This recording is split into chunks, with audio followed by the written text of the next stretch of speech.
আরও একটি ভিডিও দেখার আমন্ত্রণ সবাইকে। আজকের ভিডিওতে আমরা জানব অধিক বয়সের প্রেগন্যান্সিতে কি কি টেস্ট করা জরুরি, বলছেন professor doctor Selina Akhtar ma'am. অনেক মাদের বয়স হওয়ার পর আর কি প্রেগন্যান্সি নেয়, তো তখন ম্যাম তাদের জন্য ম্যাম যদি কি কি টেস্ট থাকে সেগুলো যদি একটু বলতেন। তো বয়স হয়ে গেলে মানে আমাদের একটা টার্মিনোলজি আছে মেডিকেল সায়েন্সে, যে যারা 32 পর বাচ্চা নেয় ওদেরকে আমরা এল্ডারলি প্রাইমে বলে থাকি, এবং আমরা we treat them as a high risk pregnancy. High risk মানে ওদের প্রেগনেন্সিটা রিস্কি।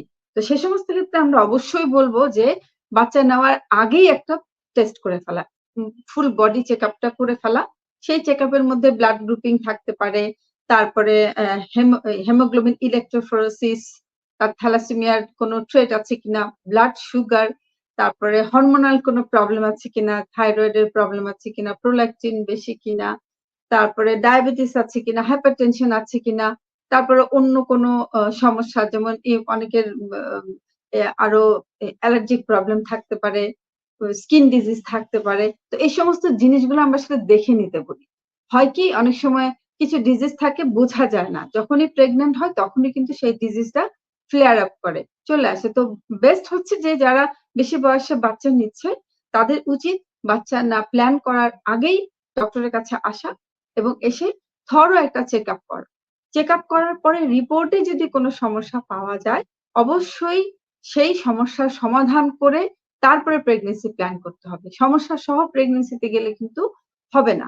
সমাধান করে, এবং যদি ডায়াবেটিস ধরা পড়ে সেক্ষেত্রে কিন্তু আমরা ইনসুলিনের শিফট হই।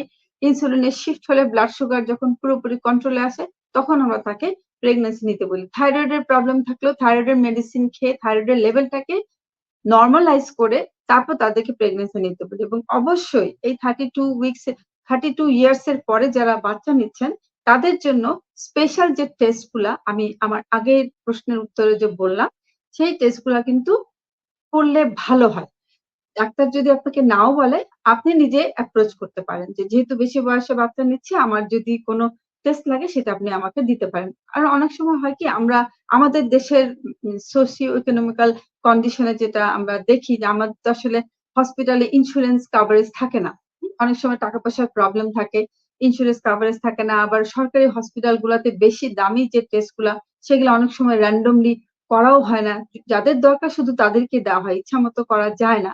সে সমস্ত কারণে আসলে বলা হয় না। সেই জন্যই যারা 32 পরে বাচ্চা নিচ্ছেন তাদের আগেই একটা চেক আপ করানোর পরে ডাক্তারকে যখন আপনি প্রেগনেন্ট হওয়া অবস্থায় দেখাবেন তখন স্পেশাল যে টেস্ট গুলো আছে সেগুলো আপনি করিয়ে নেবেন। এবং অবশ্যই আপনার যে এন্টিন্যাটাল চেক আপ, আমরা এন্টিন্যাটাল চেক আপ সবার জন্য যেমন দিই, 32 পর যারা বাচ্চা নেন তাদের জন্য কিন্তু সেই যে চেক আপ গুলা সেগুলা একটু ফ্রিকোয়েন্ট হয়, মানে একটু বেশি ঘন ঘন হতে পারে। যেহেতু এই বয়সে বাচ্চা নিলে অনেক সময় ডায়াবেটিস আসতে পারে, হাইপারটেনশন আসতে পারে, অ্যানিমিয়া হতে পারে, সেই জন্য কিন্তু বারবার কিছু টেস্ট করারও প্রয়োজন পড়তে পারে। তো সেই জিনিসগুলা খেয়াল করতে হবে।